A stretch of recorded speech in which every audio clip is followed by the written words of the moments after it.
loob ng patient mo, tsaka yung compliance niya. Yun na nga yun. Sabi ko na nga.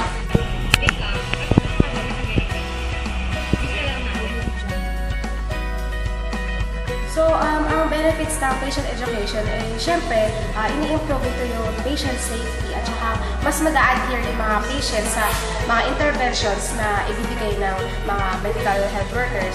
Tapos, yung patient education din, mas pinapaintindi niya sa pasyente kung ano yung mga medical complexities na gagawin sa kanya and mas napapabawasan ito yung anxiety niya and mas magko-comply siya sa mga instructions na ibigay natin sa kanila. So, ang guidelines natin for patient education is, one, mas na-establish natin yung trusting relationship natin with the patient.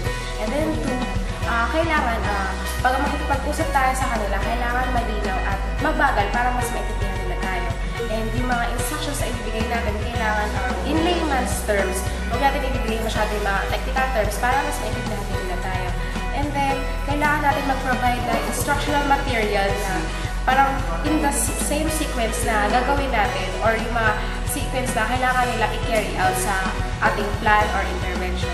And then, kailangan natin, syempre, parang mag-evaluate in a way na mag-a-ask tayo ng mga open-ended questions or i-ask natin sila i-verbalize kung ano yung mga kanilang understanding sa mga treatments na ibinibigay natin.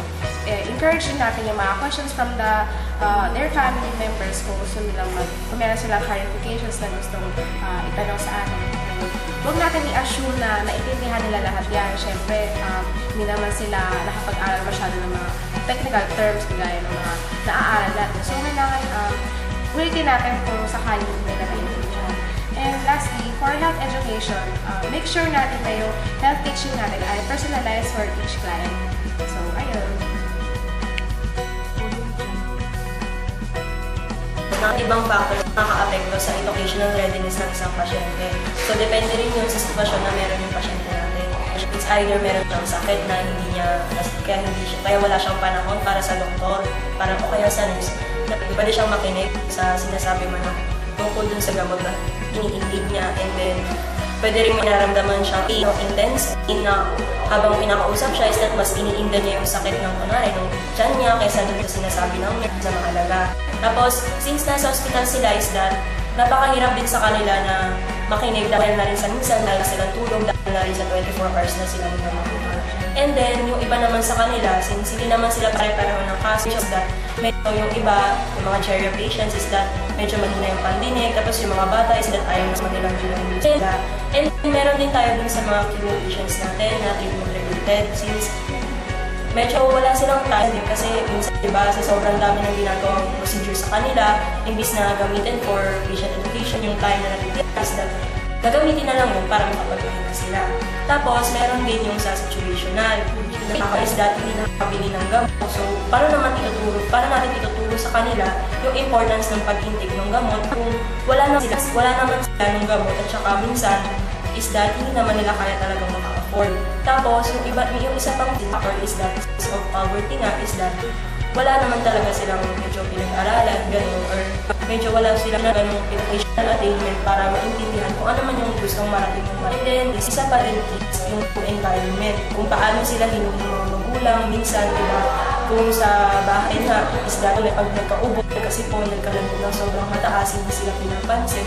So, bakit pa pagdating sa ospital, kasi nakaka-apekto, since parang sa kanila is that baliwala lang kahit hindi yung gamot, parang gano'n. And then, dito naman sa PGHD, hindi lang naman isang patient yung nag-treater natin. Hindi lang puro taga Metro Manila, hindi lang puro taga Luzon. So, minsan that meron tayong language barrier na kailangan i-cross. And then, minsan yung patient is that hindi na siya nakakapag-cope well kung ano pa yung sinasabi ng doctor or nurse is that hindi na niya nasusunod.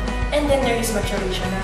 Yung health maintenance practices or kahit yung example nga sa gamot, kapag minsan nakakalimutan kung inumin, is that talagang hindi na nila inumin o hindi nila itutuloy yung relationship ng gamot. And then yung relationship nila with the family. Since minsan yung mga nanay parang nakikita na hindi naman importante yung gamot, parang i-discard away na lang nila or kaya hindi na lang nila papamunin. So ano kaya kailangan natin i-discuss?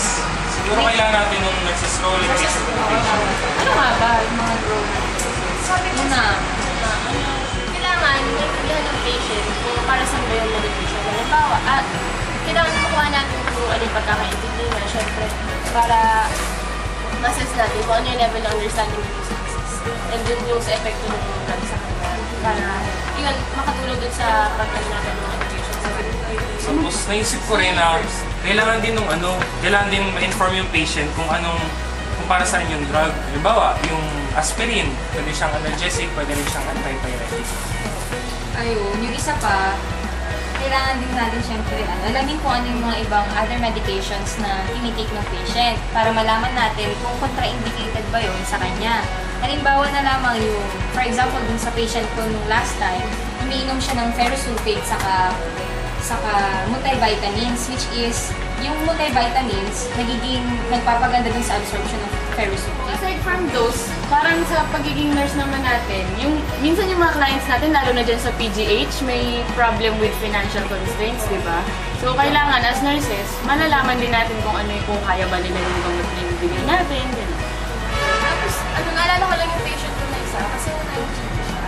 So, parang nahihirapan siya, syempre, hindi yun naman pwede i-maintain ka. So, kailangan as nurses, maghanap tayo ng paraan para mas lalong magbigay ng mag-take ng meds. So, ginawa ko nun, pinush ko. Tapos, incorporate ko. Tapos isa din pala yung, halimbawa, hindi maintindihan ng patient kung bakit niya iniinom yung isang drug na ibigay sa kanya. Importante din yung, kasi di ba meron namang product label na kasama dun sa ibigay na gamot. So pwede nating ipapasa sa kanila or kung hindi nila naiintindihan, tayo na lang yung mag-explain sa kanila. Yun pala yun. Tapos ano pa, sa tingin ko din kailangan natin i-identify yung mga patients na at least for compliance. For example nga, yung may in pain, gano'n, or yung mga unconscious, or madali makakalimutin. Kailangan natin sabihin yun kasi inform natin yung mga nurse in charge or yung pharmacist tungkol dito. Tapos, ang pinaka-importante daw sa lahat, pagkaya natin gawin yung mga sinabi natin kanina ng role natin, tanungin natin yung client kung may clarification ba sila, kung may tanong ba sila, Diba, para maging mas effective din yung patient education mo, kailangan mo i-consider yung developmental stage ng client mo. So, for example, for kids, sa pediatric areas, kailangan mo i-gain yung trust ng bata. Makipaglaro ka, makipag-usap ka, tapos i-allow mo din yung parents niya to be part dun sa drug administration or dun sa education. Kasi, syempre, sila yung mag-administer ng gamot sa bahay. So, kailangan mo bigyan din ng advice yung parents or caregivers ng bata. Tapos, pinaka-importante, kailangan maging honest dun sa bata. Hindi mo pwedeng sabihin na hindi masakit yung injection or hindi sasakit yung tiyan niya sa gamot na to. Kailangan mo maging honest para ma-trust ka niya. Iba naman yung pag matatanda sa mga geria patients. Kailangan mo i-assess yung status ng elderly patient bago tayo mag-administer ng drug. Katulad yung ability nila to swallow. Kasi baka hindi mo ma-administer na. Kailangan mo din i-gain yung trust ng elderly. Different from the way you relate to a kid. Like, you can find something that they can relate to, like daily lives or yung interests nila, like sewing, knitting, gano'n. Tapos, dahil nga elderly na sila, kailangan mo sabihin sa kanila yung consequences ng not taking their drug kahit mag-refuse siya. I mean, they have the right to refuse, pero kailangan mo din sila i-inform ng consequences. Tapos, we inform their family members about that situation. Nakalimutan pa ba tayo, guys?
bali yung mga kasama sa video natin, yung definition of patient education, benefits, guidelines, factors in patient education readiness, 10 hours, pati developmental considerations. Saka yung nurses role. Yung nurses role po.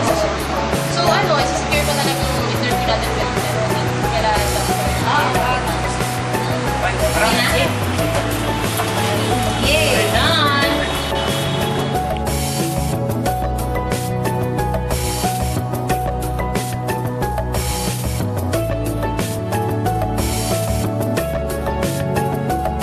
Wait, bakit parang Inception to? This is it!